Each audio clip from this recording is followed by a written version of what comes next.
الحمد لله وحده، والصلاة والسلام على من لا نبي بعده ولا رسول بعده ولا معصوم بعده. أما بعد، فإن خير الحديث كتاب الله، وخير الهدي هدي محمد صلى الله عليه وسلم، وشر الأمور محدثاتها، وكل محدثة بدعة، وكل بدعة ضلالة، وكل ضلالة في النار. أعوذ بالله من الشيطان الرجيم. بسم الله الرحمن الرحيم. الله لا إله إلا هو الحي القيوم، لا تأخذه سنة ولا نوم، له ما في السماوات وما في الأرض. من ذا الذي يشفع عنده إلا بإذنه، يعلم ما بين أيديهم وما خلفهم، ولا يحيطون بشيء من علمه إلا بما شاء، وسع كرسيه السماوات والأرض، ولا يؤوده حفظهما، وهو العلي العظيم.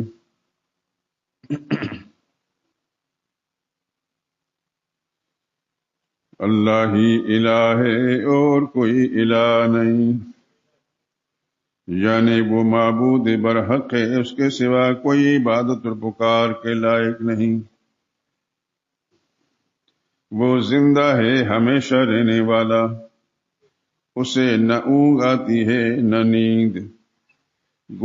جو کچھ آسمانوں میں اور جو کچھ زمین میں ہے سب اسی کا ہے۔ کون ہے کہ اس کی اجازت کے بغیر اس سے کسی کی سفارش کر سکے؟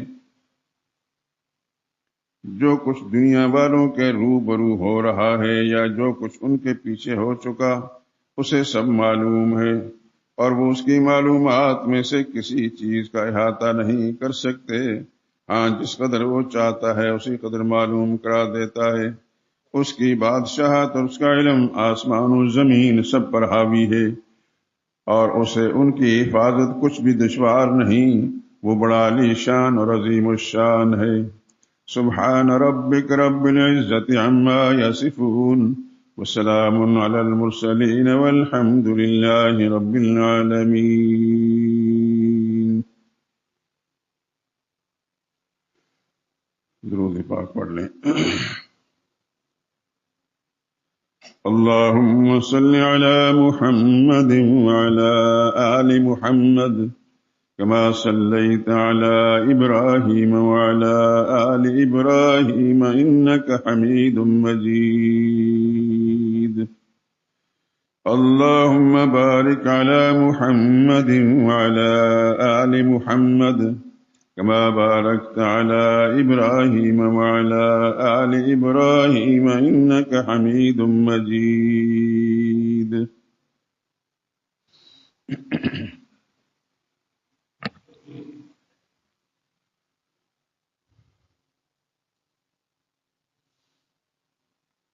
حضرات محترم، کئی دنوں سے، یعنی کئی جمعہ کے بیانات میں قرآن حکیم کی یہ سب سے عظیم آیت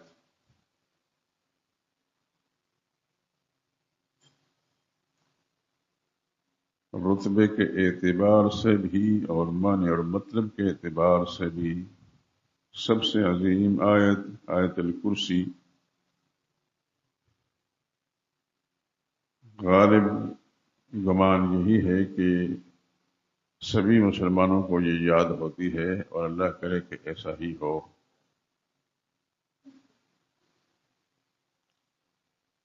پچھلے بیانات کے اندر بھی اس کی نشاندہی کر چکا ہوں کہ اس آیہ کریمہ کو عظیم آیت کیوں کہا جاتا ہے، اس میں کیا ہے۔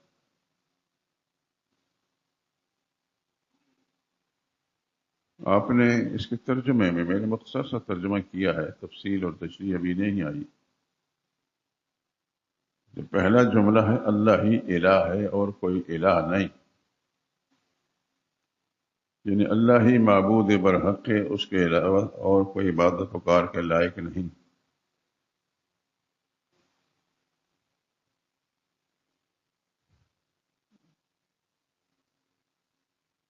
میں نے اس لفظ الہ کے بارے میں ایک سے زائد مرتبہ آپ حضرات کی توجہ مبذول کرائی کہ الہ کس سے کہتے ہیں، اور اس آیہ کریمہ کا یہ اتنا عظیم رتبہ اور مرتبہ اور مقام کس سبب سے ہے. یوں تو ساری آیتیں اللہ پاک کی اتاری ہوئی ہیں، قرآن کریم سارے کا سارا اللہ کا کلام ہے، لیکن اس آیہ کریمہ جو اللہ کا کلام ہی ہے، اس کو اتنا بڑا رتبہ کیوں ملا؟ اور میں اس سے پہلے بھی کچھ توجہ آپ کی مبذول کرا چکا، اللہ کرے کہ آپ کے ذہن میں وہ باقی رہ چکی ہوں.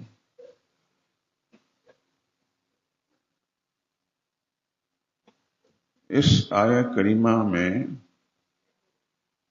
دین اسلام کا سب سے بڑا مسئلہ، بنیادی مسئلہ بیان ہوا ہے. وہ بڑا مسئلہ جس کے لیے 1,00,000 کئی ہزار انبیاء کرام علیہ الصلاۃ والسلام خالق کائنات نے اس دھرتی پر بھیجے انسانوں کی ہدایت اور رہنمائی کے لیے، اور وہ انہوں نے ایسا کیا. میں پہلے بھی بار بار آپ حضرات کو اس طرف متوجہ کر چکا ہوں کہ کسی پیغمبر علیہ الصلاۃ والسلام اس کا تذکرہ جو قرآن کریم کے اندر آیا ہے، یوں تو 1,00,000 کئی ہزار پیغمبر ہیں، لیکن کوئی 30 کے قریب انبیاء کرام کے نام ہیں قرآن حکیم کے اندر، سب کے نام نہیں. اور ان کے نام ہونے کے باوجود ان کی تعلیمات بہت ہی مختصر ہیں، ایک ہی جیسی ہیں. میں بتا چکا ہوں کہ ان انبیاء کرام علیہ السلام کی شریعتیں یقیناً اپنے اپنے زمانے میں تھیں، لیکن ان شریعتوں کے اندر ان کے احکامات، تفصیلات اس کی نہیں. قرآن کریم نہیں بتا رہا. قرآن حکیم نوح علیہ الصلوۃ والسلام سے بات شروع کرتا ہے، اور ان کی دعوت، ان کی تبلیغ، ان کے ساتھ جو کچھ ہوا وہ سب بیان کرتا ہے.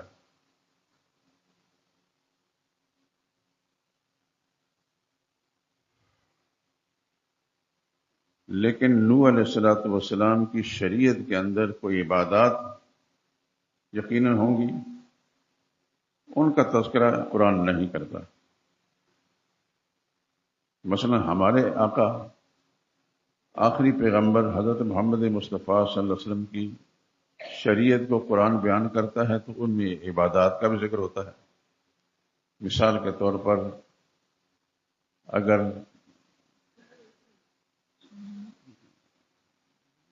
رسول اللہ صلی اللہ علیہ وسلم نے اللہ کی توحید کی دعوت دی تو اس کے ساتھ رسول اللہ صلی اللہ علیہ وسلم پر نمازوں کے احکام بھی آئے، اور رسول اللہ نے نمازیں ادا فرمائیں، اور آپ نے اپنی امت کو نماز پڑھنے کی تعلیم دی، اور اس کی ساری تفصیلات احادیث طیبہ موجود ہیں.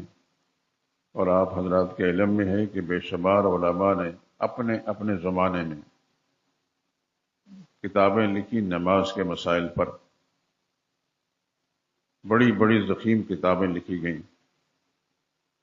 میں نے بھی ایک چھوٹا سا رسالہ لکھا تھا. ہمارے ایک دوست یہاں نماز پڑھنے آتے تھے، بنیادی طور پر قصور کے رہنے والے تھے، لیکن یہاں قریب ہی ان کا گھر تھا اور کاروباری انسان تھے، دوائیوں کی ان کی کمپنی تھی. تو مجھے کہنے لگے کہ میری فیکٹریوں کے اندر بہت سارے نوجوان کام کرتے ہیں، لیکن انہیں نماز پڑھنا نہیں آتی، نماز کے مسائل نہیں معلوم. اگر آپ اس پر خود لکھ دیں یا مجھے بتا دیں، میں کسی سے جا کر لکھوا لوں۔ میں نے کہا کہ مجھے تو نہیں اندازہ کہ آپ لکھوا لیں گے، اتنی فرصت کم ہوتی ہے لوگوں کو۔ علماء جو اتنی صلاحیتوں کے مالک ہیں وہ اور بہت سارے کاموں میں مصروف ہوتے ہیں۔ میں نے کہا چھوٹ مختصر سے رسالہ میں لکھتا ہوں۔ 7-8 دن کے اندر میں نے ایک رسالہ لکھا، تقریباً 100 صفحے کا تھا، نماز مصطفیٰ کے نام سے۔ وہ انہوں نے چھاپ دی، کئی ہزار کی تعداد میں چھاپ کر لے گئے۔ تقسیم کی ہوگی کہاں کہاں گئی، مجھے تفصیلات کا علم نہیں، لیکن مجھے جس آدمی نے بتایا کہ لگا آپ کی لکھی ہوئی کتاب ہمارے ملی ہے، ہمیں بہت اچھی لگی ہے، ہمیں آپ کی طرف سے مل سکتی ہے۔ میں نے کہا میرے پاس تو نہیں، وہ تو خرچ کسی اور مسلمان بھائی نے کیا تھا، وہ لے گئے سارے کے سارے۔ قصہ مختصر بلاخر مجھے اس کی اہمیت کا اندازہ ہوا، پھر دوبارہ میں نے اس کو چھاپا اور کئی ہزار کی تعداد کے اندر چھپی۔ لیکن کچھ عرصے کے بعد مجھے احساس ہوا کہ اس میں مسائل تھوڑے ہیں۔ دوبارہ پھر میں نے اس کو لکھا کہ تقریباً 1 سال لگ گیا مجھے لکھنے میں دلائل کے ساتھ، اور پھر وہ چھپی، اور آپ حضرات کے علم میں ہوگا شاید 2 قسم کی چھپی ہے، کچھ دلائل والی ہے، کچھ دلائل کے بغیر ہے۔ تو دلائل والی جو 350 صفحے کے ساتھ، اس سے زیادہ ہے، مجلد بھی ہے، اور بغیر دلائل کے تقریباً 150 صفحے سے زیادہ ہے، وہ ہزاروں کی تعداد کے اندر چھپی ہے اور چھپ رہی ہے، لوگوں کے پاس ہے۔ دعا کریں کہ اللہ تعالیٰ میری اس محنت کو قبول فرمائے اور جو پڑھنے والے ہیں ان کی ہدایت کا ذریعہ بنائے۔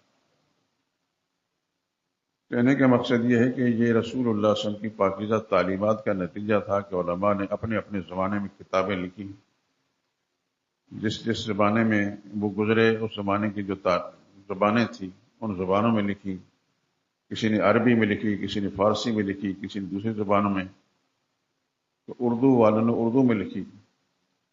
ہمارے اس پاکستان میں بے شمار علماء نے بڑی بڑی کتابیں لکھی اردو زبان کے اندر۔ میں نے جو ابھی ذکر کیا کتابچہ لکھا ہے واللہ العظیم، وہ پاکستان میں ہر جگہ کے اندر پہنچ چکا ہے، اور ناروے تک، اور شاید جرمنی اور ان علاقوں کے اندر بھی ہمارے احباب پہنچا چکے ہیں۔ مجھے ٹیلی فون آتے رہتے ہیں، وہاں سے جو دوست آتے ہیں پھر میں ان کو دے دیتا ہوں۔ اللہ کی توفیق سے میں نے لکھی ہے، اور اللہ کی توفیق سے میں دے دیتا ہوں، کسی سے پیسہ نہیں لیتا۔ یہ دعا کریں کہ خدا بندہ کو راضی ہو جائے اور لوگوں کی ہدایت کا سامان بن جائے۔ الحمدللہ العظیم، یہ سلسلہ جاری ہے۔ ابھی آپ کو بتا دیتا ہوں، میرا ارادہ ہے جہاں میں پیدا ہوا ہوں اور جہاں میرے آباء و اجداد گزرے ہیں، یہ 2 بستیاں ہیں۔ جہاں میں پیدا ہوا وہ یوں سمجھیں کہ ریگل چوک اس کا ماحول کا علاقہ، اور میرے والد صاحب اور جو دادا پیدا ہوا جیسے شہدرہ سے پڑے، لیکن سب لوگ ہمیں جانتے ہیں اور بڑے ادب سے احترام سے جہاں بھی ملتے ہیں۔ تو میں نے سوچا کہ یہاں تو الحمدللہ ہزاروں کی تعداد کے اندر یہ کتاب میں تقسیم کر چکا ہوں، ان لوگوں کا بھی حق ہے۔ تو میں نے ابھی اپنے ایک دوست سے، اللہ ان کو سلامت رکھے، ہم سے کہی شاید کتاب چھپ چکی ہوگی، آج کل مجھے مل جائے گی، تو میں نے لے جا کر ان گھروں کے اندر ایک ایک کتاب دینی۔ پتہ نہیں زندگی کا دوبارہ پھر ادھر جانا ہو یا نہ ہو۔ آپ حضرات دعا کریں کہ اللہ تعالیٰ مجھے اپنے اس ارادے کے اندر کامیاب کر لے، اور جس کے لیے میں محنت کر رہا ہوں اللہ ان کی ہدایت کا ذریعہ بنائے۔ خیر، بات کر رہا تھا کہ انبیاء کرام علیہ الصلوۃ والسلام کی تعلیمات، جس طرح عبادت کی ایک قسم نماز ہے، یہ ہمارے سامنے قرآن بیان نہیں کرتا۔ نوح علیہ السلام کی دعوت اور ان کی تبلیغ بیان کرتا ہے، لیکن ان کی نماز عبادت کا طریقہ بیان نہیں کرتا۔ اسی طریقے سے زکوٰۃ کا مسائل ہوں گے وہ بیان نہیں کرتا، روزے کے مسائل ہوں گے وہ قرآن نہیں بتاتا، حج کے مسائل ہوں گے وہ قرآن نہیں بتاتا، دیگر مسائل ہوں گے۔ اس لیے کہ دین کا سب سے اہم سب سے بڑا مسئلہ، جس مسئلے کے لیے خدا نے پیغمبر بھیجے، جس مسئلے کے لیے آسمانی کتابیں اتاری، جس مسئلے کے لیے نبیوں نے مارے کھائیں، سب سے آخری پیغمبر حضرت محمد مصطفیٰ صلی اللہ علیہ وسلم نے اتنی مار کھائی کہ جس کو میں اور آپ بیان نہیں کر سکتے، اور بیان کریں گے تو ذہنی اذیت کا ہمارے سامان بنے گا۔ نبی کریم صلی اللہ علیہ وسلم کو بالآخر مکہ معظمہ سے نکل کر مدینہ طیبہ جانا پڑا اسی مسئلے کی خاطر، اور کوئی مسئلہ نہیں تھا۔ رسول اللہ صلی اللہ علیہ وسلم نے مکی زندگی میں رہتے ہوئے جیسی زندگی گزاری، ایک دفعہ لوگوں سے پوچھا حضور صلی اللہ علیہ وسلم نے، هل وجدتمونی صادقا او کاذبا، لوگوں، میرے شہر کے لوگوں، میرے شہریوں، میرے بھائیوں، بتاؤ کہ اتنا عرصہ جو میں نے 40 سال تمہارے اندر گزارے ہیں، اس میں تم نے کچھ دیکھا تو ہوگا، میں نے جوانی بھی اس میں گزاری ہے، تو کوئی میرے اندر سچائی، جھوٹ، فریب، فراڈ کوئی چیز دیکھی؟ سب نے مل کر کہا جربنا لک مرارا، ہم نے آپ کو سرسری نظر سے نہیں دیکھا، ہم نے تجربہ کر کر کے دیکھا آپ کو۔ وما وجدنا فیک الا صدقہ، سوائے سچائی کے، راست بازی کے، اچھائی کے، آپ کے اندر کچھ بھی نہیں دیکھا۔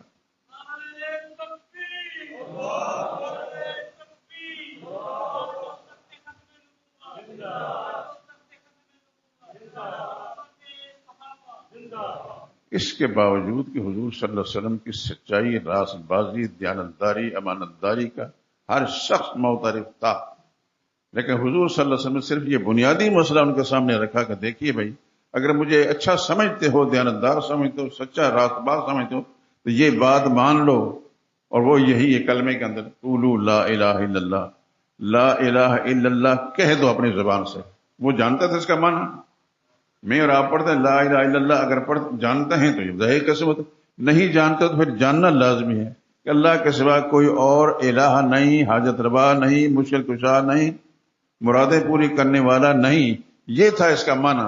اتنی بات کہنی تھی اللہ کے پیغمبر نے کہ سارے کے سارے بھڑک گئے، اٹھ کر ادھر بھاگے ادھر بھاگے، اور برا بھلا کہتے وہ رسول اللہ صلی اللہ علیہ وسلم کو بھاگے۔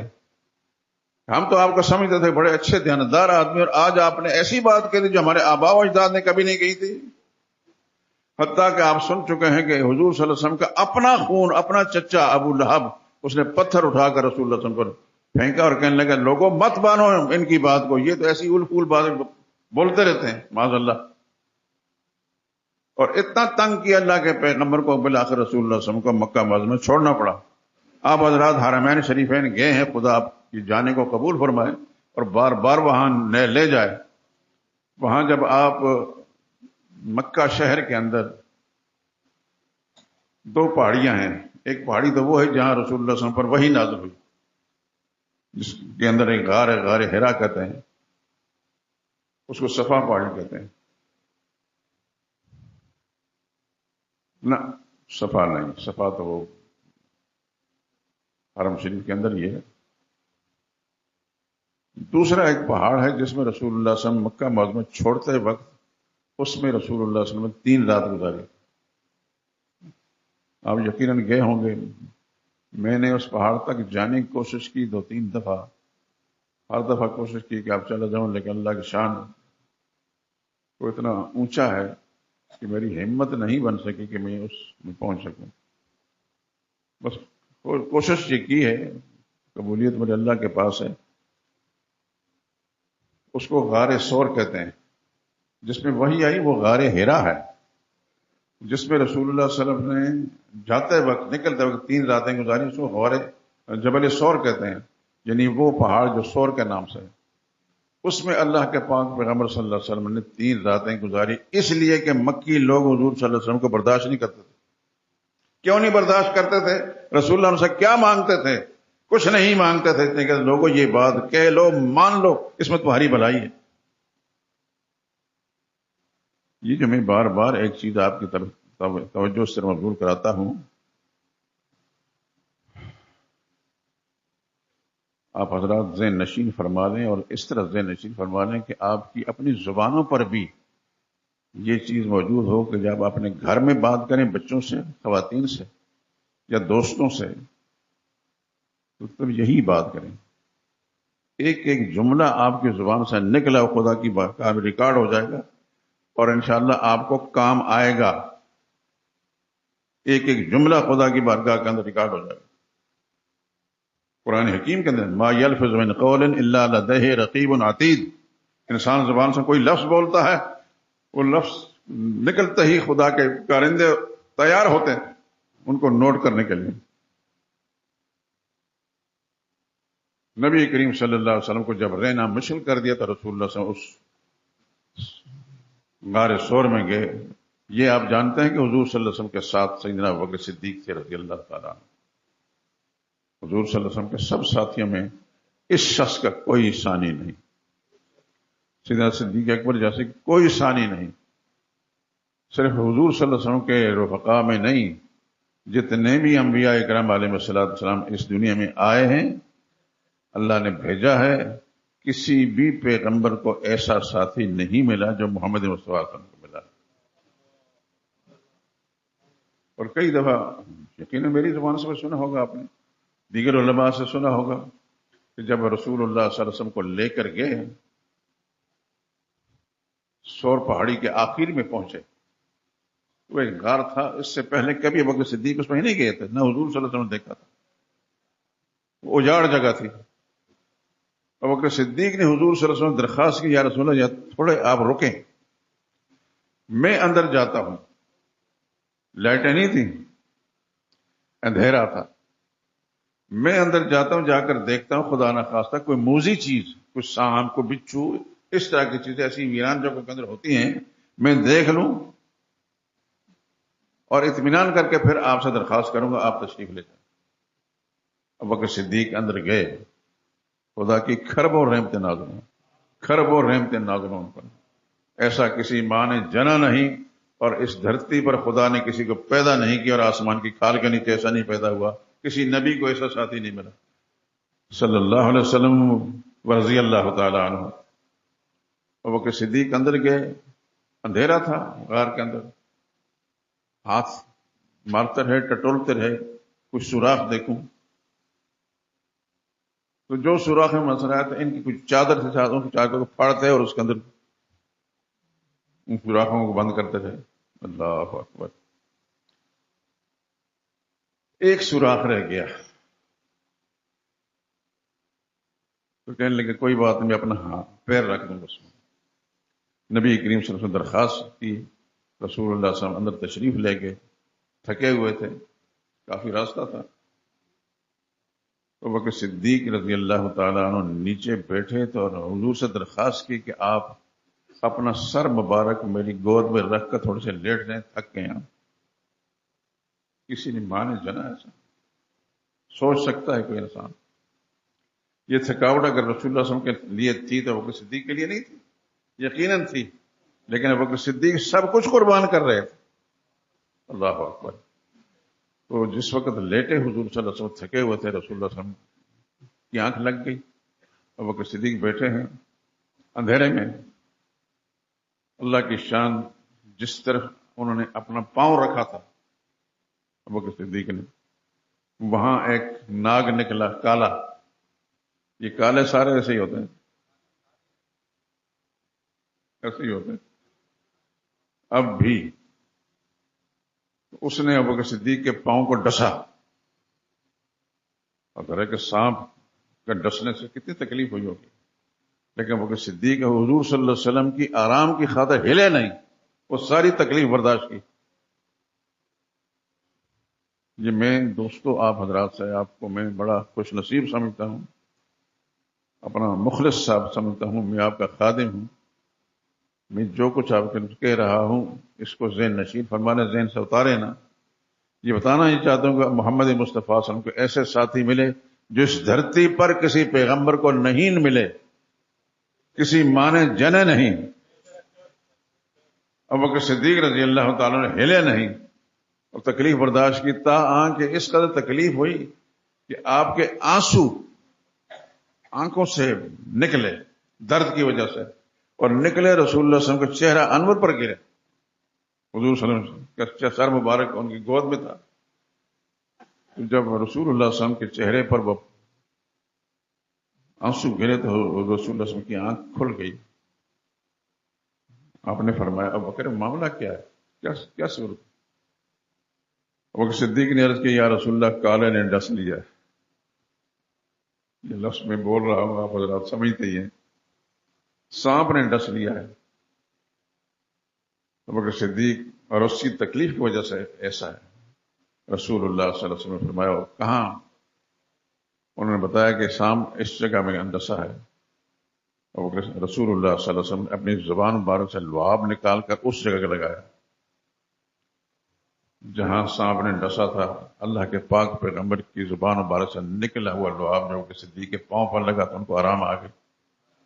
سبحان اللہ، قربان جاؤں بکر صدیق پر، ان کے پاؤں پر بھی، کہ اللہ کے پاک پیغمبر کی زبان مبارک جس پر خدا کی وحی جاری ہوتی تھی، خدا کی وحی بولتے تھے، اس زبان مبارک سے نکلا ہوا لعاب ابوبکر صدیق کے پیروں پر لگتا ہے، اس پیر پر بھی قربان جائیں۔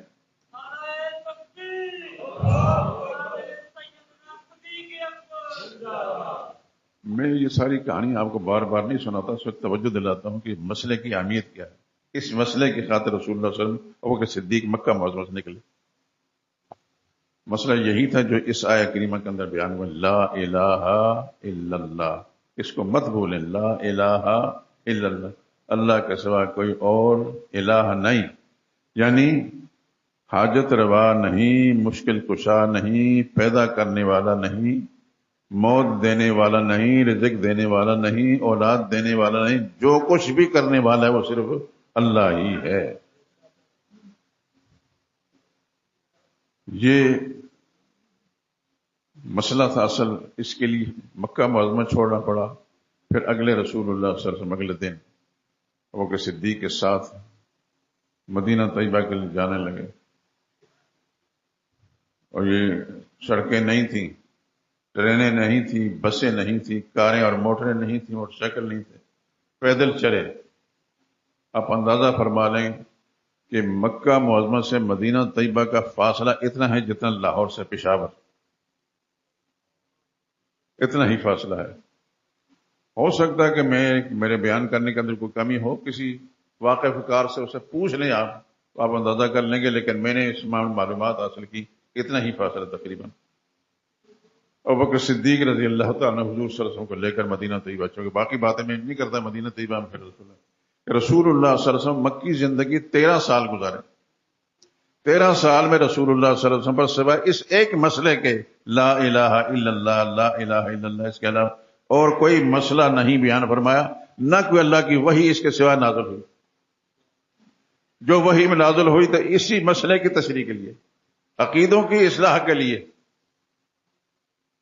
آپ بھول نہ جانا میرے دوستو، میں تو اتمام حجت کر چکا خدا کی بارگاہ کے اندر، میں نے پیش ہونا ہے اللہ کے سامنے، مجھے جواب دہ ہونا ہے۔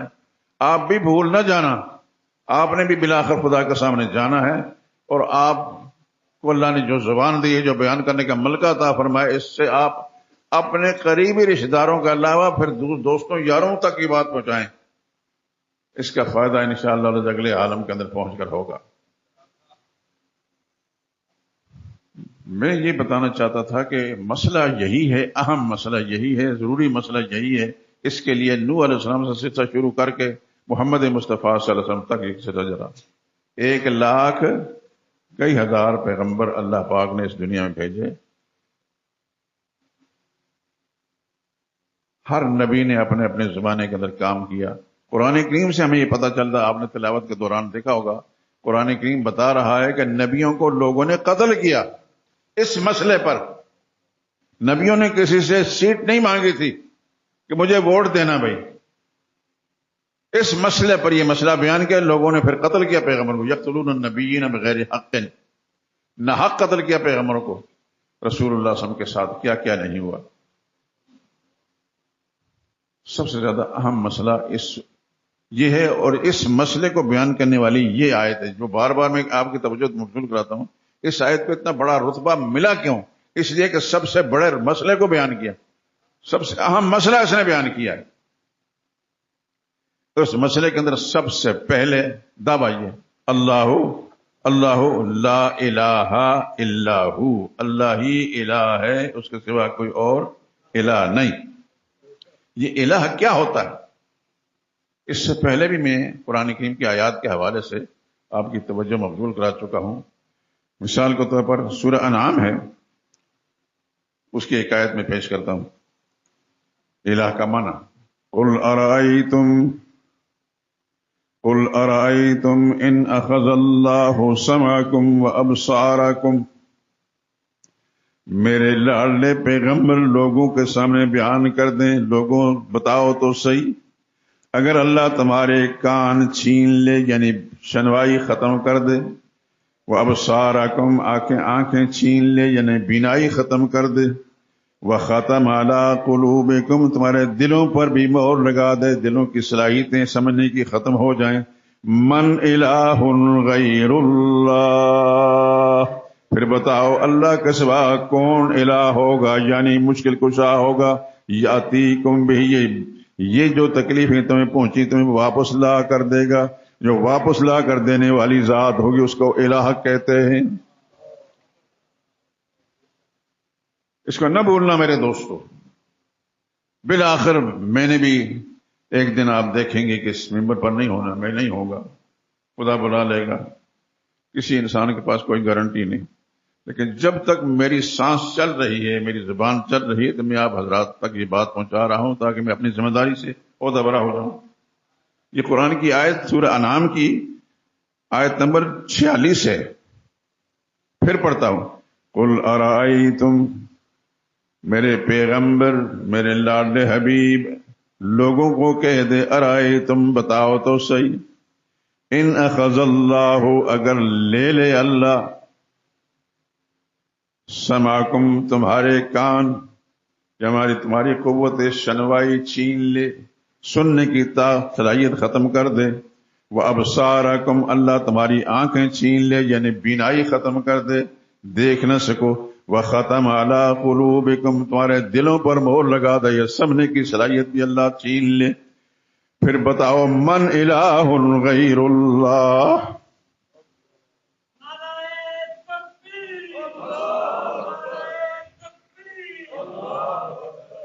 من الہ غیر اللہ یاتیکم بہ، پھر کون اللہ کے سوا الہ ہوگا یعنی مشکل کشا ہوگا، حاجت روا ہوگا، جو تمہیں بینائی واپس لا کر دے، سننے کی صلاحیت واپس لا کر دے، سمجھنے کی صلاحیت واپس دے دے، اس کو الہ کہتے ہیں. اس آیت کریمہ کا سب سے پہلے کہ اللہ لا الہ الا اللہ ہی الہ ہے اور کوئی الہ نہیں. میں قرآن کے حوالے سے اس کا معنی بیان کر رہا ہوں. قرآن بتا رہا ہے کہ الہ کون ہوتا ہے.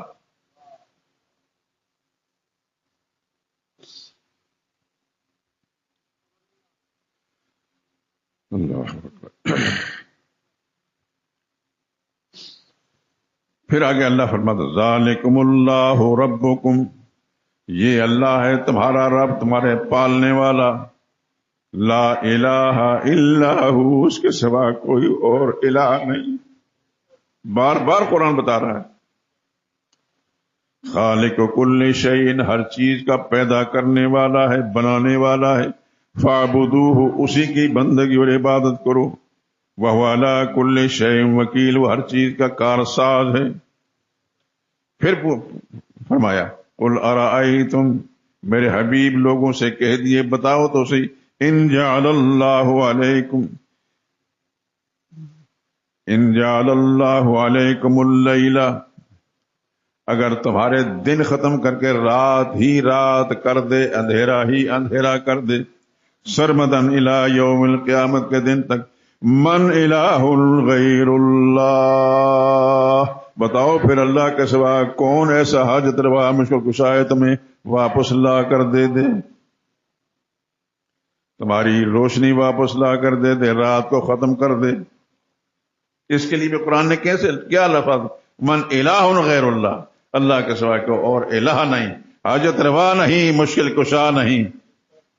الہ اس کو کہتے ہیں جو ساری ضرورتیں پوری کرنے والا ہے، ساری مشکلیں آسان کرنے والا ہے. پھر فرمایا قل ارائیتم، میرے لاڈلے حبیب نے بتا دے لوگوں بتاؤ تو صحیح، ان جعل اللہ علیکم النہار، رات کی بجائے دن کے بارے میں فرمایا، اگر اللہ دن ہی دن بنا دے، سرمدن ہمیشہ کے لیے، الی یوم القیامہ، قیامت دن تک، من الہ غیر اللہ یاتیکم بلیل، پھر اللہ کے سوا کون الہ ہے جو تمہارے لیے رات لائے جس میں تم آرام کر سکو؟ یہ قرآن کریم جا بجا کہتا ہے. میں اس لیے آپ حضرات کی توجہ مبذول کراتا ہوں کہ قرآن کریم کی تلاوت ضرور کیا کریں، لیکن ترجمے کے ساتھ کریں تو ظہیر قسمت. خدا آپ کو لمبی زندگی، صحت والی دے، اور قرآن کی رغبت دے دے، قرآن کی محبت دے دے، قرآن کی سمجھ دے دے، اور آپ کے گھر کو خدا قرآن کے نور سے منور کر دے. اللہ اکبر. اتنی سی بات میں آپ سے پوچھ سکتا ہوں، یہ ترجمہ جو میں نے آیتوں کا پڑھ کر بیان کیا ہے، آپ کو سکون آیا، لذت آئی ہے؟ سبحان اللہ. اللہ قرآن کی سچی محبت نصیب فرمائے، قرآن کے فہم نصیب فرمائے. میں تو ایک گنہگار سا آدمی ہوں، ایک معمولی سے طالب علم ہوں، بس خدا کی طرف سے اس مسجد کے اندر یہ کام کرنا تھا. میں خود قسم اٹھا کر کہتا ہوں، جس وقت میں بیان کر رہا ہوتا ہوں تو میں یہ بتا نہیں سکتا کہ مجھے کتنا سکون مل رہا ہوتا، کتنی راحت مل رہی ہوتی، کتنی مجھے خوشی محسوس ہو رہی ہوتی ہے. لیکن آپ حضرات کو دیکھ کر مزید خوشی محسوس ہوتی ہے کہ میرے سامنے ہمارے مسلمان بھائی بیٹھ کر خدا کا قرآن سننے کے لیے سن رہے ہیں، اور اللہ سے دعا کرتا ہوں خدا قرآن کے ساتھ سچی وابستگی نصیب فرمائے.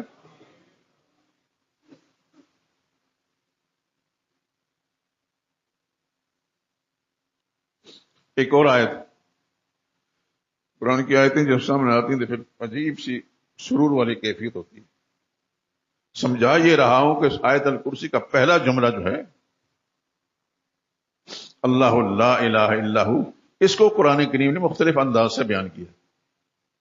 یا ایھا الناس، اور دنیا بھر کے لوگوں، اذکروا نعمت اللہ، یاد کرو اللہ کے احسانات کو. حل من خالق غیر اللہ، کیا اللہ کے سوا کوئی اور پیدا کرنے والا ہے، کوئی خالق ہے؟ یرزقکم من السماء والارض، جو آسمان و زمین سے تمہارے لیے روزی کا انتظام کرے. یہ بتاؤ اللہ کے سوا کوئی اور ایسا ہے جو تمہارے لیے آسمان و زمین سے روزی رزق کا سامان کرے؟ پھر لا الہ الا ہو، خود جواب دیا اللہ کے سوا کوئی اور الہ نہیں، کوئی اور یہ انتظام کرنے والا نہیں. تو میرے دوستو،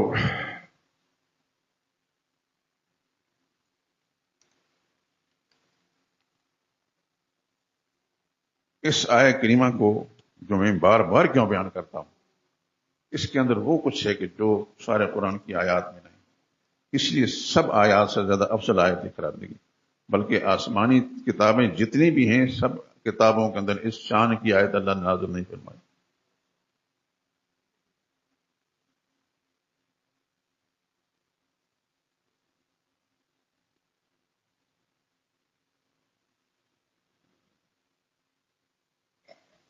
بہت ساری آیتیں میں لکھ کر بھی لایا ہوں، لیکن وہ سب کے سب پڑھوں گا تو بڑا ٹائم گزر جائے گا. میں یہ گزارش کرتا ہوں اپنے عقیدوں پر نظر ثانی کریں، تنہائیوں میں بیٹھ کر، کیونکہ ذمہ دار آپ ہیں، اپنی ذات کے بھی لیے، اپنے بیوی بچوں کے لیے بھی، اپنے ماتحتوں کے لیے بھی. خدا نہ خواستہ اگر کسی کے والدین، اللہ نہ کرے کہ والدین کے عقیدے خراب ہوں، لیکن ہمارے اس پاکستان کے اندر جو میرا ذاتی تجربہ ہے، آپ حضرات کے تجربے مجھ سے زیادہ ہوں گے، کہ بہت سارے گھرانے ایسے ہیں کہ جس کے اندر گھر کا بڑا جو ہے اس کا عقیدہ خراب ہے. گھر کا بڑا جو اس کا عقیدہ خراب ہے، اور یہ ایسا ہوتا ہے. حضور صلی اللہ علیہ وسلم کے زمانے کے اندر ایک صحابی گزرے ہیں، حضرت مصعب بن عمیر. یہ مکہ کے رہنے والے تھے اور امیر زادے تھے. اتنے امیر زادے تھے کہ ان کی ماں ان کے ساتھ اتنا لاڈ کرتی تھی کہ ملک شام سے ان کے کپڑے بن کر آتے. اللہ اکبر. اور ایک سوٹ ایک دفعہ جب پہناتی دوبارہ پھر نہیں پہن دیتی تھی، دوسرا سوٹ پہن.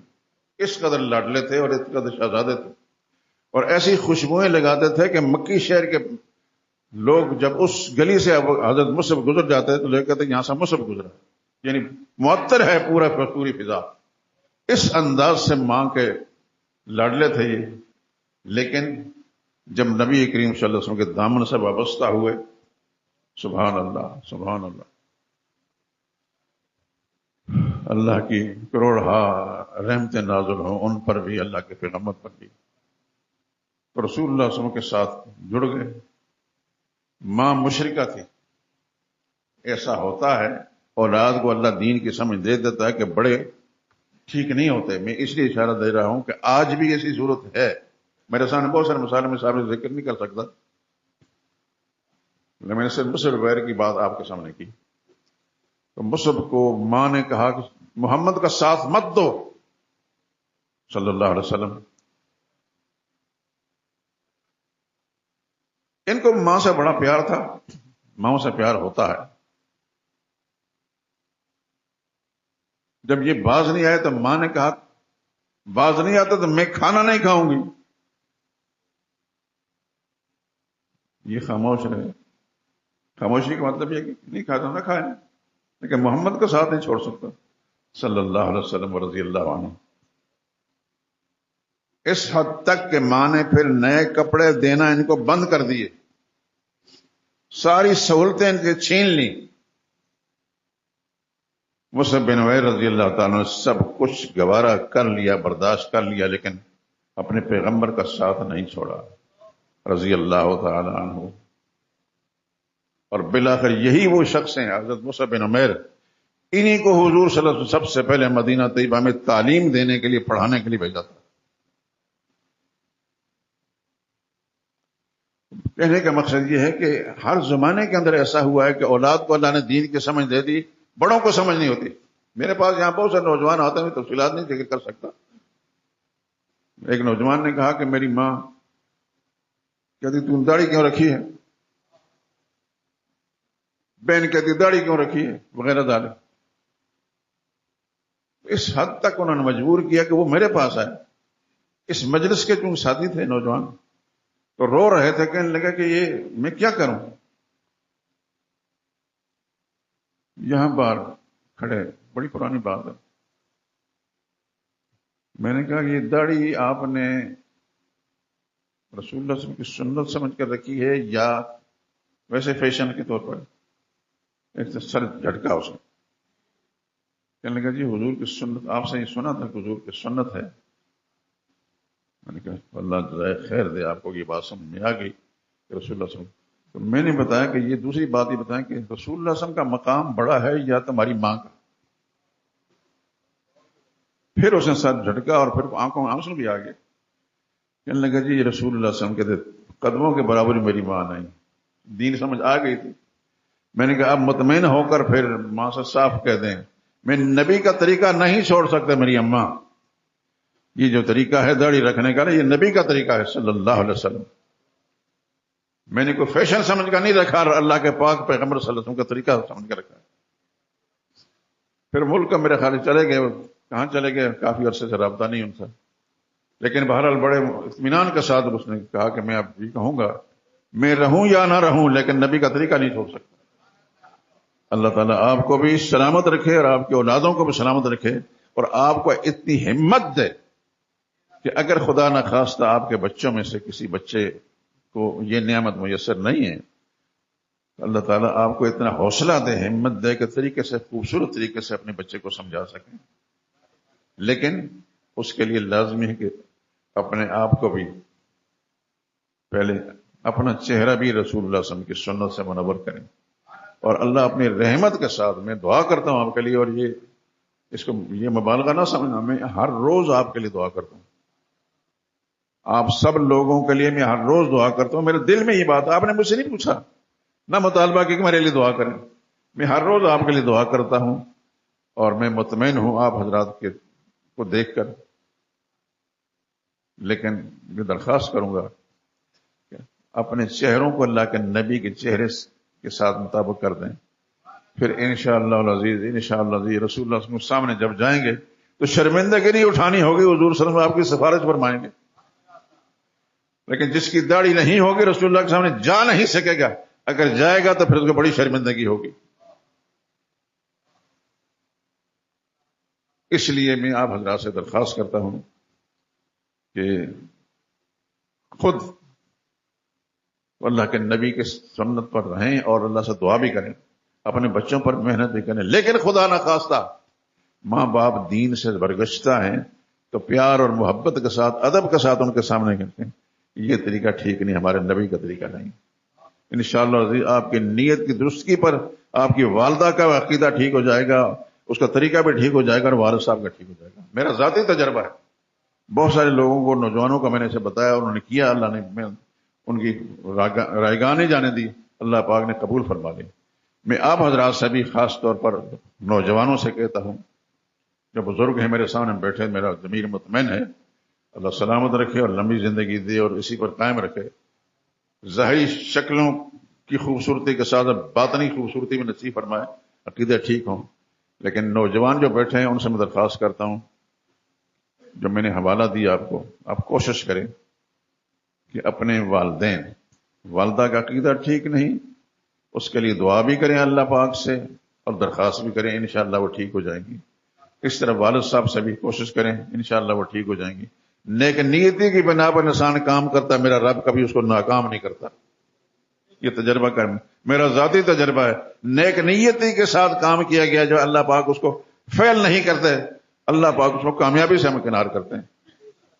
میں نے حضرت موسیٰ بن عمیر کا آپ کا قصہ سنا دیا، اور یہاں مقامی سطح پر بہت سارے احباب ایسے میرے پاس آتے رہتے ہیں، نوجوان، اللہ پاک ان کو سلامت رکھے جہاں بھی ہیں، اور آپ حضرات کو بھی اور آپ کے بچوں کو بھی سلامت رکھے، اور اللہ تعالیٰ آپ کو دین پر استقامت نصیب فرمائے، آپ کے عقیدوں کی اصلاح بھی ہو جائے اور آپ کے اعمال کی بھی اصلاح ہو جائے اور آپ کے اخلاق کی اصلاح ہو جائے، اور اللہ پاک اپنی رحمت کے ساتھ قرآن کی برکت سے آپ کی اولادوں کو بھی دین پر قائم رکھنے کی توفیق عطا فرمائے. وآخر دعوانا الحمدللہ رب العالمین.